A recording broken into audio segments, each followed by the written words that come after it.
Merhaba öğrenciler. Bugünkü dersimizi başlıyoruz.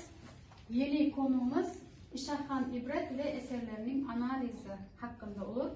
Dersimizin planlaması İbret'in yaşam yolu, şairin aydınlatıcı faaliyetleri, İbret ilk Özbek matbaasıdır. İbret dil bilimci ve tarihçidir terzinde olur.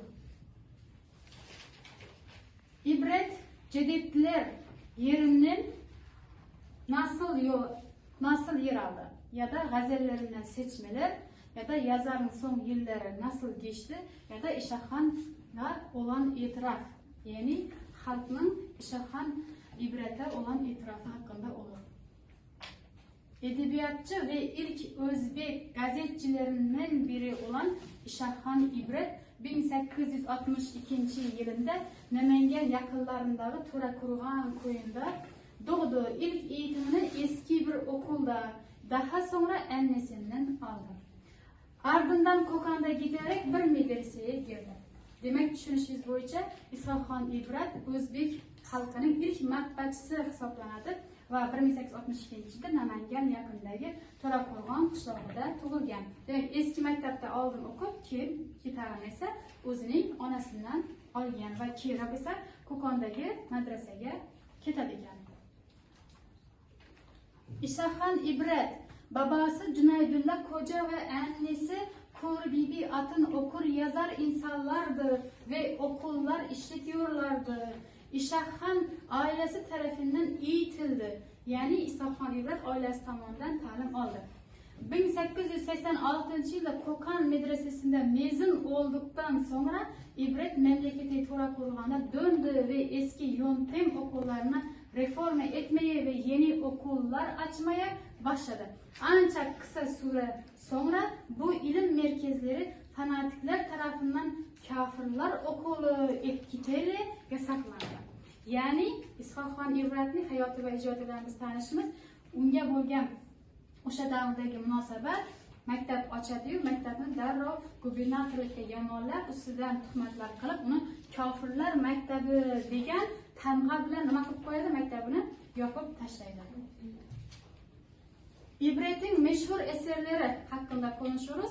Demek İbret'in en meşhur eserleri Lugati Sitta al-Sinan, Jami'ul Hudud ve Devani İbret bulup hesaplanadi.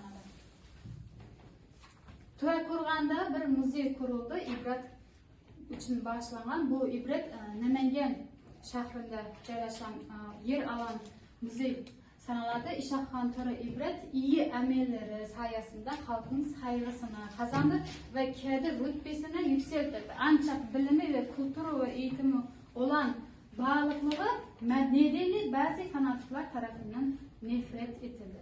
Demek bu halk arasında katta hurmatga ega bo'lgan, yüksek hurmat qozongan, ancha yuksalgan va shu bilan birga o'sha olib borgan tashviqotlari, ta'limdagi, ma'rifdagi xizmatlari ba'zan esa ayrim bir kishilarning nafratiga ham sabab bo'ldi degan ma'noda. Demak, ham salbiy, ham ijobiy kutib olingan ekan İbretning hayoti. To'rakurg'onda bir muzey, bu İbretning evi, kendining Bresel evi sanalar. Onda meni gördüğünüzce İbretning şeyleri vardır. 1887 yılında İshakhan İbret hac ibadetini yerine getirmek için Mekke'ye gitti. Hacdan sonra Mekke'den ayrılıp bir süre Cidde'de yaşadı. Ardından Avrupa ve Asya ülkeleri ve şehirleri arasında bir yolculuğa başladı. İstanbul'a ulaştıktan sonra İshakhan İbret Avrupa yolculuğunu başladı. Önce Sofya'ya girdi, oradan Atina ve Roma'ya gitti. Avrupa yolculuğundan dönerken İstanbul'da geçerken Bağdat, Tahran, İsfahan, Şiraz ve Karachi gibi şehirlerini ziyaret etti. İran ve Afganistan'dan dolaştıktan sonra Hindistan'a gitti ve bir süre Hindistan'da yaşadı. Hindistan'ın meşhur şehirlerinden olan Bombay ve Kalkutta'da yaşadı. Hindistan'dan ayrıldıktan sonra Kaşgar'a gitti.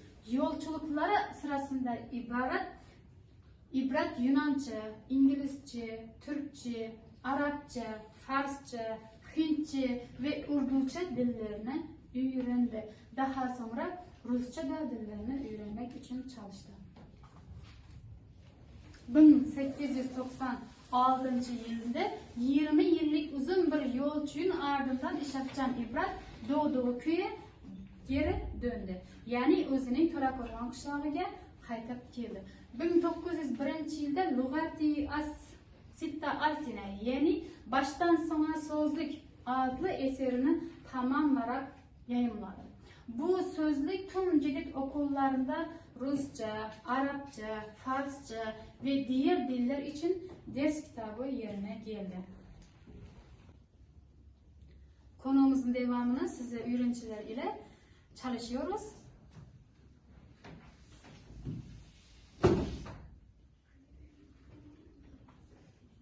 Dikkat edin. Yaratıcıları belirleyin. Yaratıcılar belirleyen ve tablodagi her resmin altına ilgili numaralarını yazın. Bakalım. Hangi yazar? İsmail Bey Gasparevski. Bu? Redbudi. Doğru. Bu? Abdülhamid. Abdülhamid. Doğru. Bu? İbrahim. Furkan. Bu? İşahan. Evet. Şimdi zaman devam konuşuyoruz ibret hakkında.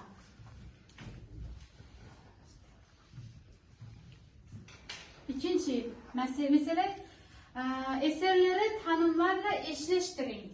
Demek eserlerini birbiriga mos fikirler bilan nima qilamiz?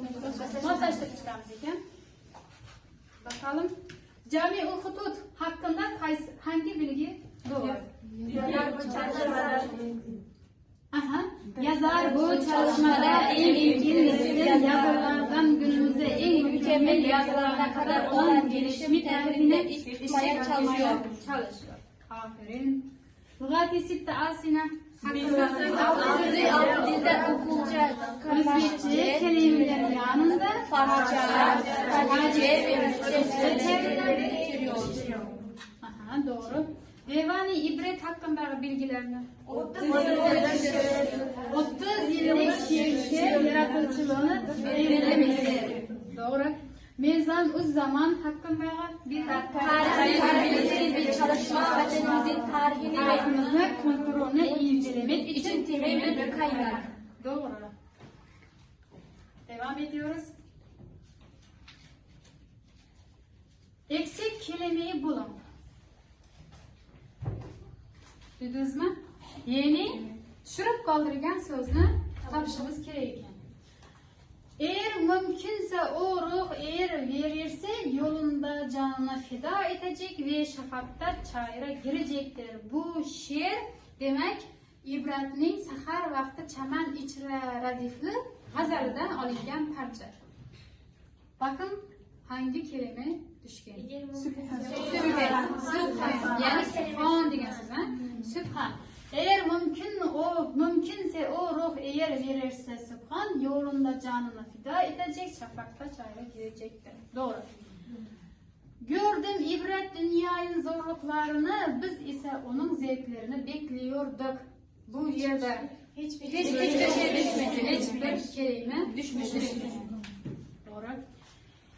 Çok zengin değildim ama öyle deseydim kalbim çay ve ekmeğe yetmezdi. Ne uzun çeki zenginler harcamayı bilmiyor, oburlar şişmanlayıp yiyemez hala geliyorlar. Çapana. Doğru. Yani bu yerde boylarını nakliyadı, tanıt kılyaptı. Öz nefsini oylab, şişip dedi. Şişmanlayıp semirip çapanga sığmayaptı degan. Doğru. Keyingi mesela demek yanlış doğru bilgilerini aytamiz.